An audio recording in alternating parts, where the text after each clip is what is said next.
Oi pessoal do canal, tudo bem com vocês? No vídeo de hoje nós falaremos sobre o controle difuso de constitucionalidade, encerrando aqui o assunto controle. Se esse assunto te interessa, eu peço que desde já você deixe aqui o seu like, se inscreva no canal se você ainda não fez isso e ative as notificações para receber os próximos vídeos.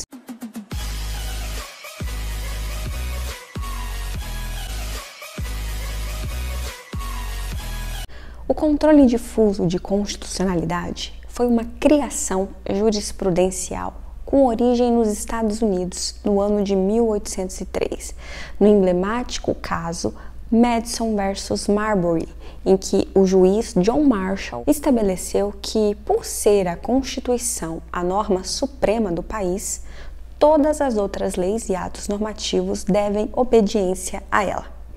O controle difuso de constitucionalidade passou a ser previsto no nosso ordenamento brasileiro a partir de 1891, já com a primeira Constituição republicana. O controle difuso de constitucionalidade, como o próprio nome diz, é algo mais amplo do que o controle concentrado. Nós analisaremos aqui as diferenças entre eles. O controle difuso, também chamado de controle concreto, controle incidental de constitucionalidade, acontece diante de uma situação fática. Há aqui partes envolvidas e também um direito subjetivo a ser tutelado. Veja que, como o nome incidental nos remete, a questão da constitucionalidade aqui não é principal. Nós temos um primeiro objetivo, que é o objetivo primário, e nós temos aqui um objetivo secundário, um desejo secundário, que seria a declaração da constitucionalidade ou inconstitucionalidade de uma lei. Veja que a decisão proferida no incidente de inconstitucionalidade vai definir a decisão do objeto principal, ou seja, essa questão incidental da constitucionalidade ou inconstitucionalidade é prejudicial diretamente ao mérito da questão principal discutida no processo. Como o próprio nome diz, o controle difuso ele é amplo. Nós temos aqui uma amplitude, uma extensão maior de legitimados do objeto, do parâmetro e da competência para julgamento dessa ação. Enquanto no controle concentrado, os legitimados são apenas aqueles constantes do rol taxativo do artigo 103 da Constituição, no controle difuso, qualquer parte de qualquer processo, inclusive terceiros intervenientes, o Ministério Público e até mesmo o próprio juiz ou tribunal podem suscitar a questão inconstitucional, com exceção do STF em recurso extraordinário, uma vez que a questão da constitucionalidade deve ter sido pré-questionada. O objeto aqui também é amplo, uma vez que nós vamos estar diante de uma lei ou um ato normativo de qualquer das esferas federativas, seja ela federal, estadual, distrital, municipal. O ato ou a lei aqui pode ser pré ou pós-constitucional, inclusive pode ser até mesmo uma lei ou ato que já tenham sido revogados. A análise da constitucionalidade poderá ser feita por qualquer órgão do Poder Judiciário.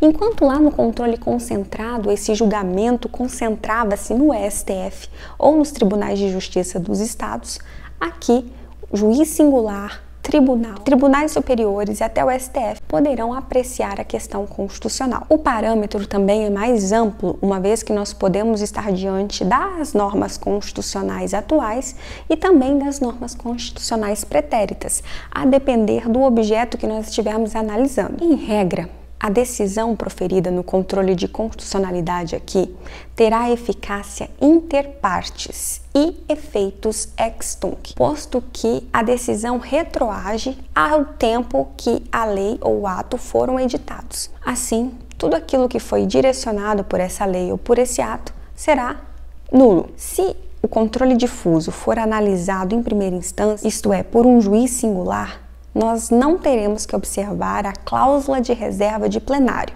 uma vez que, como o próprio nome diz, essa cláusula refere-se ao plenário, a um órgão colegiado.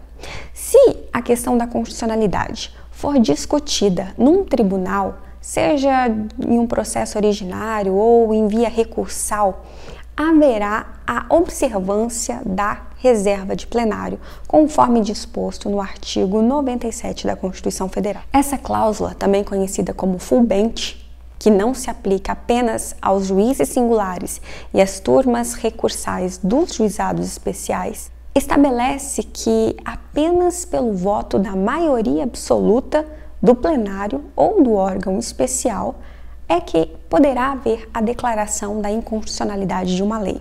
Cabe mencionar que o órgão especial só existe em tribunais que possuam mais de 25 julgadores, conforme estabelecido no artigo 93, inciso 11 da Constituição Federal. Essa cláusula de reserva de plenário define o seguinte: o processo, quando chegar para o relator, ele vai analisar o pedido principal e o pedido secundário, e se ele observar a questão aqui da constitucionalidade ou inconstitucionalidade, ele vai intimar o Ministério Público e as partes daquele processo para que elas se manifestem. Logo em seguida, ele remete esse processo para a turma ou para a Câmara, a depender do regimento interno de cada tribunal, e ali a turma, a Câmara ou a seção vai definir se há ou não a inconstitucionalidade da lei. Se o órgão fracionário rejeitar esse incidente de arguição de inconstitucionalidade regulamentado ali pelo CPC entre os artigos 948 e 950, o que acontece? O processo segue e vai ser julgado o pedido principal, uma vez que a constitucionalidade da lei ou do ato foi confirmada. Por outro lado, se o órgão fracionário acolher esse incidente de arguição de inconstitucionalidade, ele vai remeter essa questão para o plenário ou para o órgão especial. Aqui nós teremos uma cisão funcional de competência no plano horizontal, uma vez que não há hierarquia entre a turma, a Câmara e o plenário do tribunal e o órgão especial. Nesse caso, a questão principal continua aqui no órgão fracionário, enquanto o incidente de inconstitucionalidade vai para o plenário ou para o órgão especial. Ali, eles vão declarar a constitucionalidade ou inconstitucionalidade e, com base nessa decisão, o órgão fracionário vai decidir a questão principal. Ou seja, a decisão lá é prejudicial ao mérito aqui, a depender daquilo que for decidido. Cabe mencionar que se o órgão fracionário não obedece essa questão e ele simplesmente afasta a lei ou ato normativo sem remeter isso para o plenário, dizer se é ou não inconstitucional, nós estaremos diante de uma afronta à súmula vinculante número 10 e essa decisão vai ser nula. Uma outra questão a ser observada é que se futuramente uma outra ação, um outro processo for discutir a mesma questão que já foi declarada inconstitucional, não há que se observar a cláusula de reserva de plenário, já que o tribunal já decidiu sobre aquele assunto, de modo a evitar a morosidade do judiciário e também evitar excesso de processos com o mesmo objeto, correndo o risco de ter decisões conflitantes e injustas no Poder Judiciário. A decisão proferida aqui, então, pelo tribunal terá eficácia inter partes, ou seja, apenas os envolvidos ali do processo serão alcançados por aquilo que decidir o tribunal.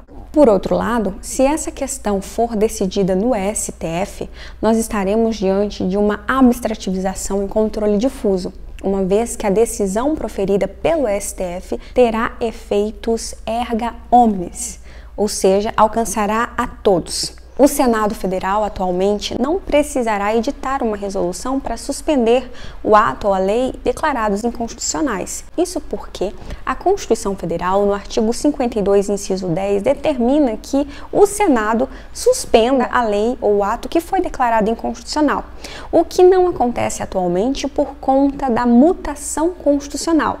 A mutação constitucional acontece quando há alteração, transformação no sentido de determinada norma, sem que o texto seja alterado. Nesse caso, o Senado não precisa mais editar a resolução, o que muitas vezes demorava muito tempo e acabava por mais atrapalhar do que ajudar.